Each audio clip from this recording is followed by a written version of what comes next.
Welcome to the channel. आज हम एक पर्टिकुलर सिचुएशन के ऊपर बात कर रहे हैं जो कि बोर्ड एग्जाम के लिए काफी इंपॉर्टेंट है। आप देखिए, कंपनी ने 4000 शेयर फोरफिट किए, जिसमें कि 100 रुपए का एक शेयर है और फुल्ली कॉल्ड अप है।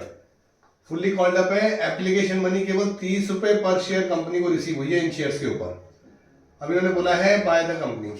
अब out of forfeited shares only 2000 shares were reissued as fully paid up. 4000 share forfeit किए, उसमें से 2000 शेयर्स को ही कंपनी ने रीइश्यू किया, वो भी फुल्ली पेड अप रीइश्यू किया, और 40,000 रुपए इन्होंने ट्रांसफर किए कैपिटल रिजर्व में। तो अब ये पूछा गया है क्वेश्चन में कि price at which shares were reissued. हमें कैलकुलेट करना है कि किस प्राइस पर शेयर्स को रीइश्यू किया गया। तो यहाँ पे लॉजिकली आप एक बात समझिएगा, ये जो 2000 शेयर्स हैं, आपको 30 रुपए पर शेयर पैसा रिसीव हुआ है।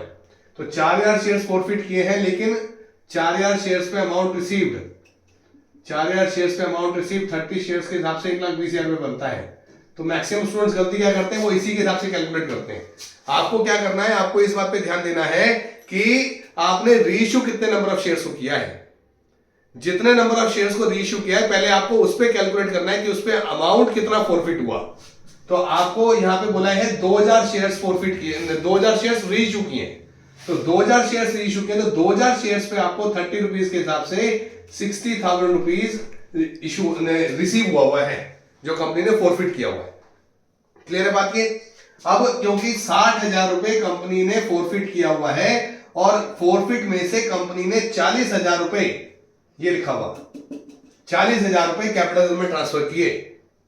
60,000 रुपए फोरफिट किया, उसमें से 40,000 रुपए कैपिटल रिजर्व में ट्रांसफर किए। इसका मतलब ये हुआ कि 40,000 रुपए ही ट्रांसफर हुए, तो 20,000 रुपए कहां गए। इसका मतलब वो 20,000 रुपए कंपनी ने रीइश्यू के टाइम पे डिस्काउंट दिया।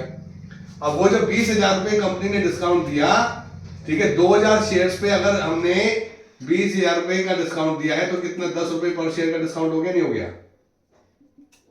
तो इसका मतलब कंपनी ने रीइश्यू के टाइम पे 10 रुपए का डिस्काउंट दिया। तो reissue price of the share, price at which shares were reissued is equal to 100 minus 10 is equal to ₹90 पर शेयर। तो ये आप इस तरीके से कैलकुलेट करके इस टाइप के क्वेश्चंस के आंसर्स कैलकुलेट करते हैं। तो आज के लिए इतना ही। इससे आगे हम नेक्स्ट टॉपिक पे नेक्स्ट क्लास में बात करेंगे।